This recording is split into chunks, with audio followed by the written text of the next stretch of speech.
Viewers, এই মুহূর্তে সুন্দর একটি জায়গায় ঘুরতে এসেছি।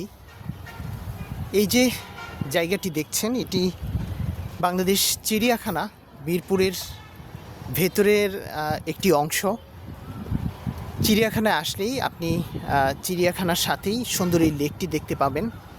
লেকের পাশে সুন্দর সুন্দর গাছগাছালি, আর এই পাশটায় মূলত বেশিরভাগই হচ্ছে কাঁঠাল গাছ।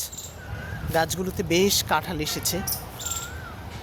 লেকের তীরে এই সুন্দর ঠান্ডা বাতাস একদম মন ছুঁয়ে যাচ্ছে। দেখেন দৃশ্য, কত সুন্দর দৃশ্য। হ্যাঁ, রাস্তার পাশে ভালো লাগে এরকম জায়গায় ঘুরতে আসলে। সুন্দর মাটির রাস্তা দিয়ে হাঁটছি, প্রচণ্ড বাতাস। অনেকটা সময় ধরে ঘুরছি, ঘুরে ঘুরে ঠিক এই লেক পাড়ে চলে আসলাম, আর এখন এই লেকের সৌন্দর্য উপভোগ করছি। দেখেন কত সুন্দর। এরকম মানে সবুজের মাঝে যদি সুন্দর একটা লেক থাকে ঢাকা শহরে, বসে তো অনেকটা সময় মানে অনায়াসে কাটিয়ে তো দেয়া যায়। পাখি তো মানে কলকাকলি আছেই।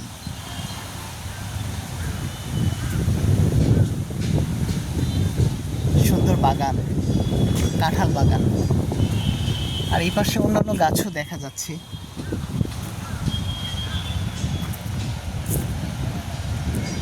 আমি ঘুরি, আসলে প্রচুর ঘুরি সবুজের মাঝে। নদী, খাল, লেক, এগুলো হচ্ছে মানে মনের খোরাক জুগিয়ে থাকে।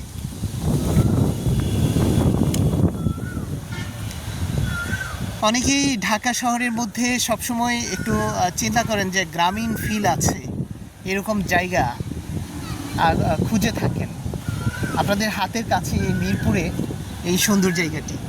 চিড়িয়াখানার ভেতরে তো শুধু মানে যে জীবজন্তু আছে আমরা এটুকু জানি, কিন্তু চিড়িয়াখানার ঠিক মানে সাথেই এর ভেতরেই বলা যায় এই সুন্দর মনোমুগ্ধকর জায়গাটি।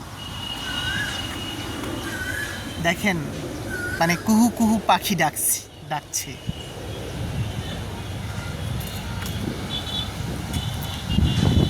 মাটির রাস্তা ধরে হাঁটছি, আর এখানকার যেই অপরূপ সৌন্দর্য রয়েছে সেটি উপভোগ করছি।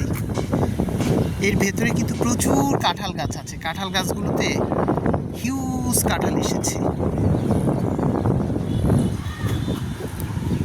প্রচণ্ড ঠান্ডা বাতাস বয়ে যাচ্ছে। এই গরমের মধ্যে আসলে মানে এই জায়গাটিতে আসলে আপনার কোনো এসি লাগবে না, কোনো ফ্যান লাগবে না, খুবই সুন্দর একটা সময় পার করতে পারবেন। তো বন্ধুরা, আপনাদেরকে দেখালাম এই সুন্দর জায়গাটি। আপনারাও চাইলে মিরপুর জাতীয় চিড়িয়াখানার ভেতরে আসলে এই সুন্দর জায়গাটি আপনারা দেখতে পাবেন এবং খুব ভালো একটা সময় কাটবে এখানটায় আসলে। তো আজকে আর কথা নয়, সবাই ভালো থাকুন, সুস্থ থাকুন। দেখা হবে অন্য আরেকটি সময়ে, অন্য আরেকটি সুন্দর জায়গায়। আল্লাহ হাফেজ।